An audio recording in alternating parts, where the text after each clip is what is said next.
É aquele novo momento das manhãs 360 em que olhamos para histórias com potencial viral ou que já têm muita viralidade.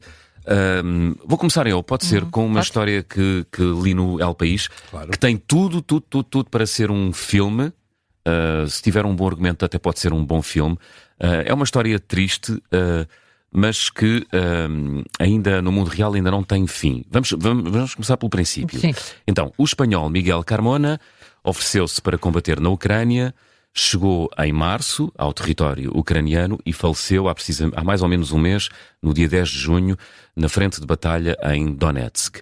Tinha 42 anos e já tinha servido no exército espanhol quando era jovem. Apresentou-se na Ucrânia, ofereceu-se para combater como voluntário nas Forças Armadas para combater o invasor russo. Não é caso único, porque há centenas de estrangeiros a fazer o mesmo desde o início do conflito há 3 anos. O que torna a história deste ex-militar espanhol diferente é que ele foi para a Ucrânia com o seu cão, um pastor belga chamado Josie. Durante o tempo em que ele combateu na Ucrânia, ele partilhava imensas fotografias na frente de batalha com os outros camaradas de armas, enfim, e sempre ao lado do seu cão, o pastor belga Josie. Como disse no início, ele morreu em junho. Recuperar o corpo deste antigo militar espanhol é uma tarefa quase impossível, porque, enfim, a frente de batalha é uma coisa muito confusa e isso implicaria montar uma operação logística de grande envergadura e, portanto, já se deu por perdido o corpo do militar, mas a família quer muito recuperar o cão. Porque o cão está vivo. Porque o cão está vivo. E consta que, para a família, isso lembra o marido e o pai, o tal Carmona, de 42 anos. A questão é que esse cão está entregue a uma voluntária americana que não quer abrir mão do cão porque, enfim, estabeleceu uma relação muito familiar com o animal? Com o animal, mas também com o militar, dono. com o dono.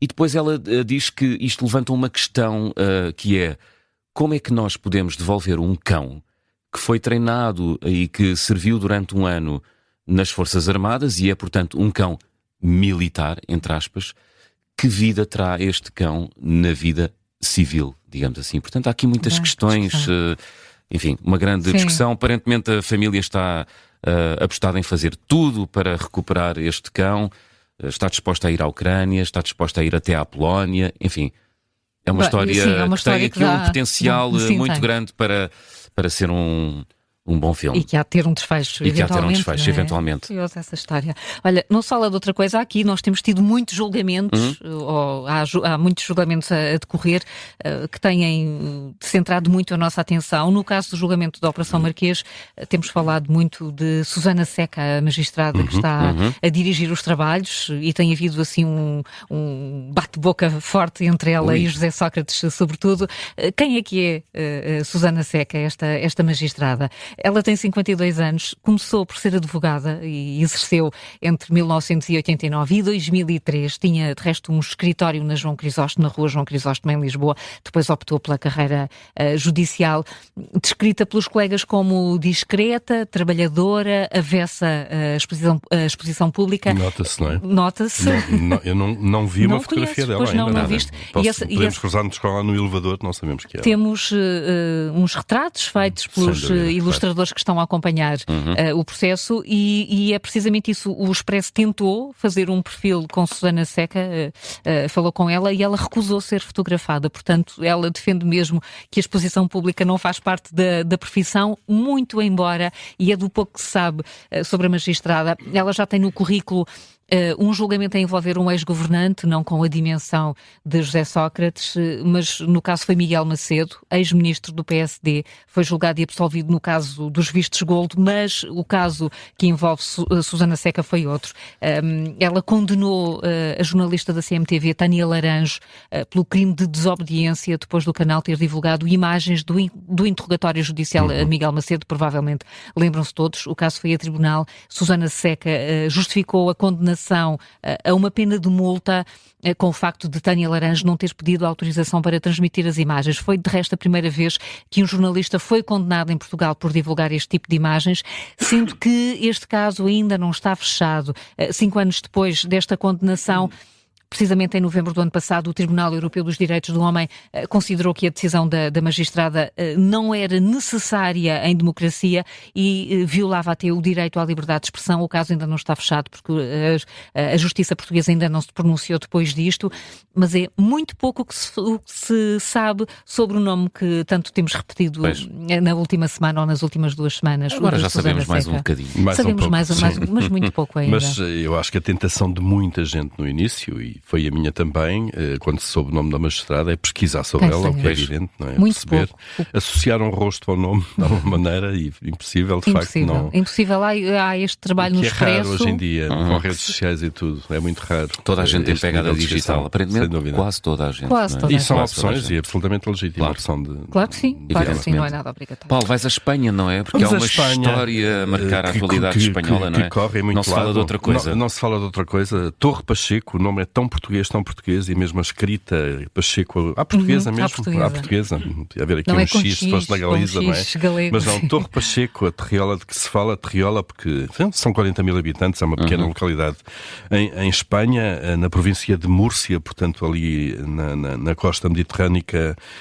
Quem vai daqui, antes de Alicante, se quiserem, não é? Não, são umas boas centenas. E porque eu aqui sigo o relato do El Espanhol, o relato de há pouco, é mais uma noite de confrontos em Torre Pacheco, neste caso 6 pessoas detidas durante esta noite, violência na rua, racismo, saques, apesar das medidas de segurança que foram reforçadas. Esta é uma região, são 40 mil habitantes, então Torre Pacheco, uma zona sobretudo agrícola, muita mão de obra ainda imigrante necessária, e esta é uma região de facto onde 30% da população é imigrante, sobretudo de Magreb, a média em Espanha cerca de metade, disto 15%. E esta de facto, como já disse, é a terceira noite consecutiva de confrontos nas ruas, distúrbios que têm subido de tom. Tudo começou na quarta-feira, este estado de sítio deve-se ao espancamento sofrido por Domingo, de 68 anos, uma agressão que terá sido feita, não é seguro ainda, não está confirmado, mas terá sido feita por um jovem marroquino, sem qualquer motivo aparente, por a diversão, é o que relatam os jornais espanhóis e o El Espanhol também, e isso levou depois a que grupos de extrema-direita tentem fazer justiça com as próprias mãos, uma espécie de caça ao homem para descobrir o autor do ataque de Domingo. De Domingo a pessoa, 68 anos, é assim que ele se chama, e que rapidamente alastrou para a caça ao imigrante nas ruas. Muitos manifestantes associados à extrema-direita, alguns dos quais usam roupa com capuz para esconder tatuagens nazis. Muitos viajaram até Torre Pacheco, vindos de Almeria, de Valência, de Alicante, de Madrid, no fundo organizações extremistas. Chamados ultras, não é? Os ultras que chegam ali para, de facto, com o pretexto de vingar esta violência, aquele ato de violência isolado, mas que obviamente já se transformou numa batalha campal contra imigrantes.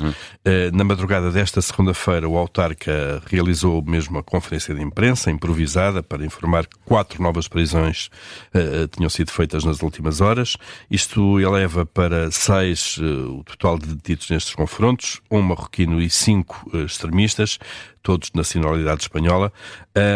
Neste domingo também, nas últimas horas, durante esta madrugada, uma equipa especial de segurança foi reforçar o dispositivo policial. Chegaram agentes do Grupo de Reserva e Segurança de Sevilha, uma unidade de elite dedicada, de facto, a garantir a ordem pública.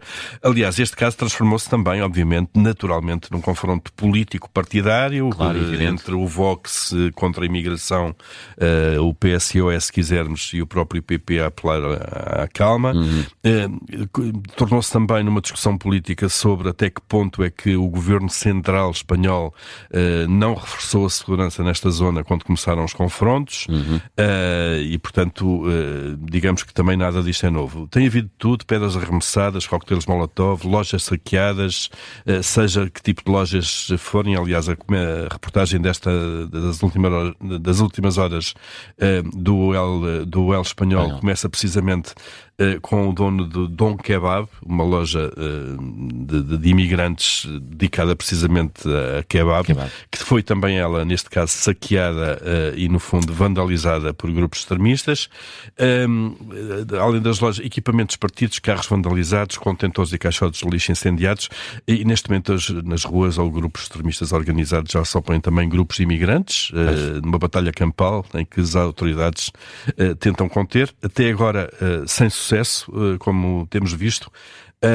E é um assunto de alguma forma a acompanhar e também para perceber um bocadinho os barris de pólvora que se vão, que se vão formando um bocadinho por todo lado na Europa. E com muita expectativa sobre se tem ou não, se vão ou não alastrar-se a outras regiões de Espanha. A outras regiões, porque de facto isto por vezes são rastilhos que se as autoridades não contêm com dureza quando eles aparecem, de facto tem esse potencial, tem esse potencial e pode sair aqui de controle. Eu segui aqui a pista e a reportagem, se quisermos, que o El Espanhol tem feito.